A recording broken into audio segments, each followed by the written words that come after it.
మామూలుగా ఇంతవరకు మనం చూస్తే ఇప్పుడు అందరం కరెంట్ ఉంది కాబట్టి వెలుగుల్లో ఉన్నాం. ఒక్క నిమిషం కరెంటు పోతే మళ్లీ చీకటి వస్తుంది. ఏ రాష్ట్రంలోనైనా సరే తలసరి విద్యుత్ వినియోగం ఎలా ఉంది అనేది ఒకసారి చూసుకుంటే అది ఆ రాష్ట్ర ప్రగతికి చిహ్నం.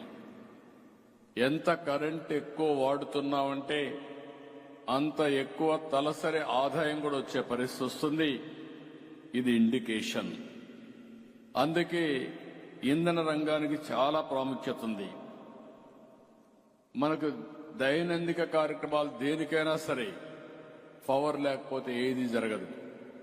ఒక లైటింగ్ కావచ్చు, ఒక ఇంటికి కావాల్సిన పరికరాల ఫ్యాన్ గాని, ఏసీ గాని, ఇంకొక పక్క ఒక వ్యవసాయానికి గాని, ఇంకా రాను రాను మీరు చూస్తే పరిశ్రమలు గాని, కమర్షియల్ గాని, ఇంకా మళ్లీ రాబోయే రోజుల్లో మీరు చూస్తే ఎలక్ట్రికల్ వెహికల్స్ కూడా వచ్చేస్తున్నాయి. ఇవన్నీ చూసినప్పుడు పవర్ అనేది చాలా డామినెంట్ రోల్ ప్లే చేస్తుంది. ఇవన్నీ చూసిన తర్వాత నాకు ఒకసారి మీరందరూ గుర్తుపెట్టుకోవాలి, దూరదృష్టితో కొన్ని ఆలోచన చేసినప్పుడు కొన్ని ఇబ్బందులు కూడా వస్తూ ఉంటాయి. నేను కూడా ఆ ఇబ్బందిని ఒకసారి ఫేస్ చేశాను. 98లో పవర్ సెక్టర్ రిఫార్మ్స్ తీసుకొచ్చాను. దేశంలో ఎవరో అప్పుడు సాహసం చేయలేదు.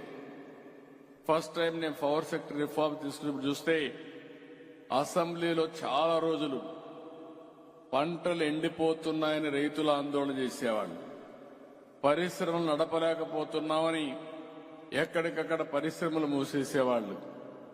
ఇంకొక పక్క ఇండ్లకు కూడా కరెంటు రాకుండా లో వోల్టేజ్ వస్తుందని బల్బులు గాలిపోతున్నాయని బాధపడేవాళ్లు.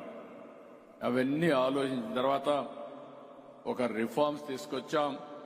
ఆ రిఫార్మ్స్ తీసుకొచ్చాం కాబట్టి దేశంలోని మొట్టమొదటిసారి పవర్ సెక్టర్ రిఫార్మ్స్ తీసుకొచ్చిన పార్టీ తెలుగుదేశం పార్టీ అని చెప్పి కూడా నేను మీకు తెలియజేస్తున్నా.